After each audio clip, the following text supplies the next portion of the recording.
Today we watched the ridiculously titled DC Justice League Cross RWBY Superheroes and Huntsmen Part 1. Connor, what is the plot of this thing? The Justice League are somehow transferred to the world of RWBY, which is a Rooster Teeth American weeb anime. YouTube machinima starring the most generic anime girls of all time. The DC characters end up there, and they are confused as to why they're there, and they all have like partial amnesia, and the Huntsmen ladies are like, you're in our world, and we have to fight weird like deer monsters that shoot fire, weird like deer bone shadow monsters that look cheap like everything else in this movie. And then they fight them, and it turned out it was all a dream the whole time. So Aiden, what did you think of DC's Justice League X RWBY Huntsmen and Heroes Part 1? Before this started, I expected cringe. I have some vague tertiary knowledge of RWBY, and what I have gathered from mostly cultural osmosis is that it's cringe. I went to do the dishes before this started to minimize my watch time, and when I walked back in, the only thing just instinctively popped out was, oh no, it looks like the YouTube series. And this does. It looks just like RWBY the YouTube series, with its ridiculous character designs and horrible textures on the backgrounds. The Justice League crew have all been redesigned as RWBY characters, and they look horrible, all of them. They're all edgy teenagers now with scythes and anime hair, and they do anime sweat drops when they have sexy lesbian moments, which happens like 4 times. It's very embarrassing for everyone involved, especially DC. I'm going to assume that the creators of RWBY pitched this and said, we'll animate it all, don't worry, and DC said, well, if we don't have to do anything, I guess. Which is probably how we ended up with this monstrosity. I don't know any of the characters about RWBY. I don't know anything about RWBY, which seems to be like a basic prerequisite for watching this, because everyone's like, oh, that guy should be dead. Like, I don't know who that guy is. And they're like, that girl should be dead. And I'm like, I don't know who that girl is. Meanwhile, the Justice League stuff is just like generic archetypes, because all these DC movies have their own canon, so the DC stuff is easy to track. The other shit is like some kind of weird continuation of RWBY that's canon. So this is just like to trick RWBY fans into watching some fucking terrible cape shit movie, I guess. The entire back half of this hour and 20-minute long movie is one very long fight scene that never ends, and then a ghost pops out of the flash, and then they wake up from a VR mission and say, was that just a dream? It was just a dream. So I don't really get it. I don't know what any of the RWBY stuff means. It looks like shit. It's embarrassing and cringe. The voice actors for the RWBY people especially are very bad. No offense. Yeah, it was a rough watch, and from glancing through the letterbox reviews, RWBY fans hate this. Cape shit fans hate this. There's probably like 4 people in the world who would actually get something out of this. Maybe. It's a real fucking stinker. Connor. Oh, and this is part 1, so we get to do this again in 3 months. Connor, what'd you think of RWBY, Batman, the Justice League and the Huntsmen, whatever the fuck. I thought it was terrible. I've been buying up all the animated DC movies lately because they get really cheap when they're done, and part of that is that I've just been buying the new ones when they come out at Target. And I looked at this and was like, wow, this looks fucking terrible, but I guess I'll buy it.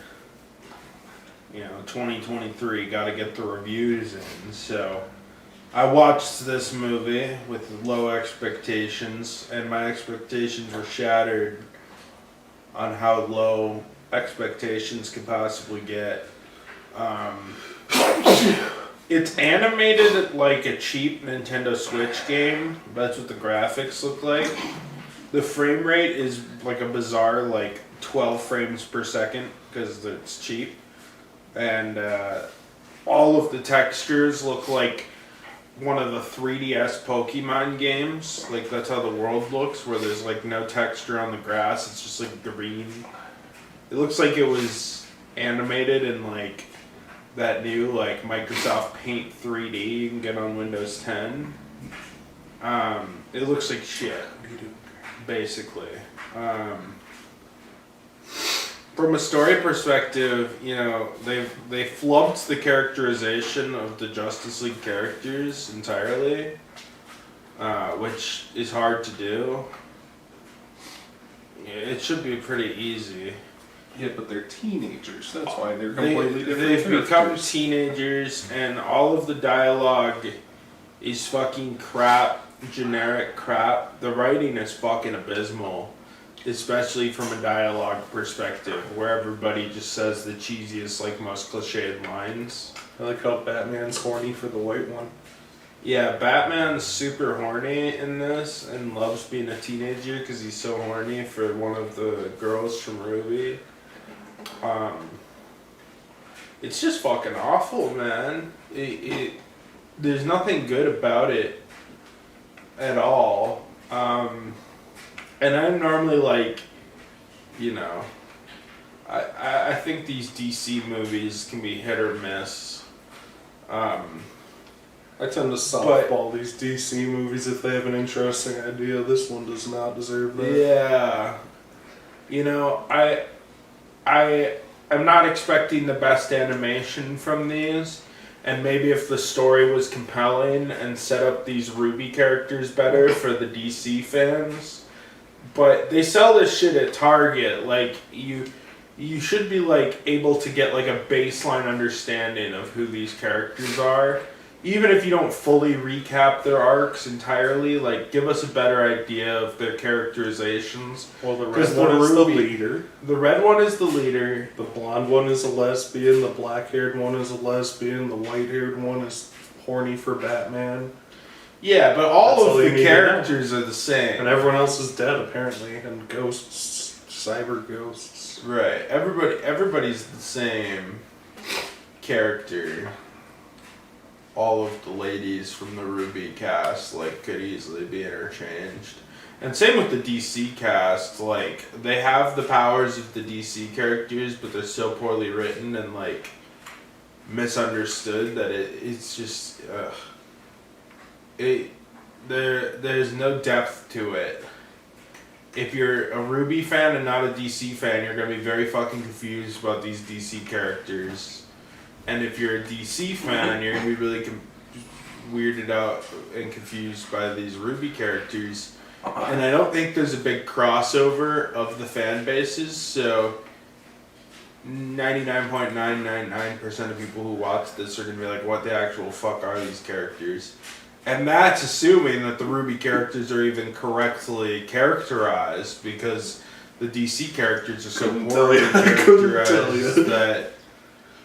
everybody's poorly characterized. It feels like a really cheap fan fiction. Somebody wrote a fan fiction and DC, Warner Brothers, paid to get it animated, assuming, kids like anime these days, and this is kind of an anime of sort. Why did Green Lantern turn into a woman? Oh, that's the Green Lantern they use a lot now in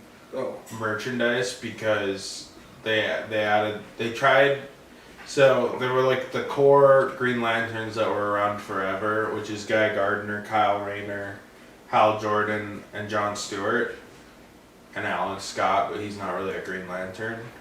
And then in like 2011 with the New 52, they tried to add this dude Simon Baz, who's like this like Muslim Green Lantern, but he wasn't very popular.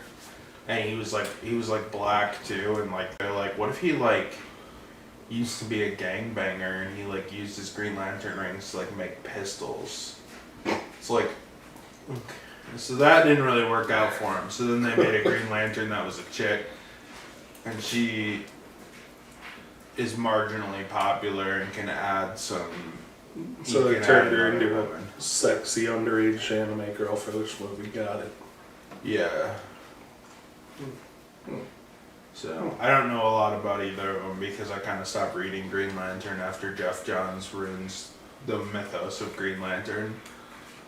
So this is like post Jeff Johns, so I stopped reading at this point because it was just like this colored lantern fights this colored lantern, and it's not really interesting to watch people shoot laser beams at or to read people shoot laser beams at each other in a comic book with no villain motivation other than, well, I'm the evil colored Green Lantern, so sorry, I'm gonna shoot a laser at you, and vice versa. But anyways, yes, this is a real Green Lantern in the comic books. That's what I was coming around to. Yeah, overall, like, this is the worst piece of fan fiction to ever be put to screen. It basically just needed some fucking, and it would have been a real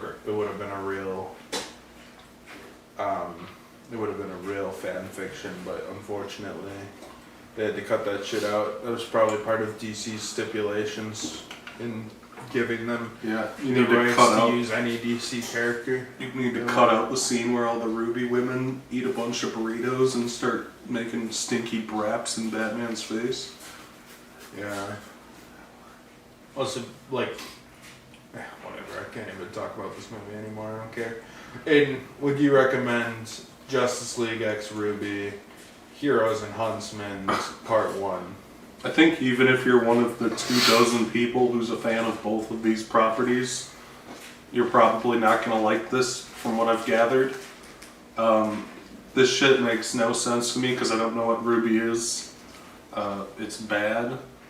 Even ignoring the fact I don't know what RWBY is, it's bad. I definitely would not recommend this. Cotter, would you recommend RWBY Batman? No, it was fucking awful. I think it was a big sham to try to get more RWBY fans, but if you're gonna do that, maybe try to make it a RWBY for dummies where you can kind of start to understand who these RWBY characters are. I think it was a scam to try to get RWBY fans to buy a DC movie. I think it worked both ways. I don't think it worked either. No, I mean, I think the theory was DC fans are gonna buy it and be forced to start, and maybe you'll start liking RWBY, and RWBY fans will buy it and buy it because it's RWBY.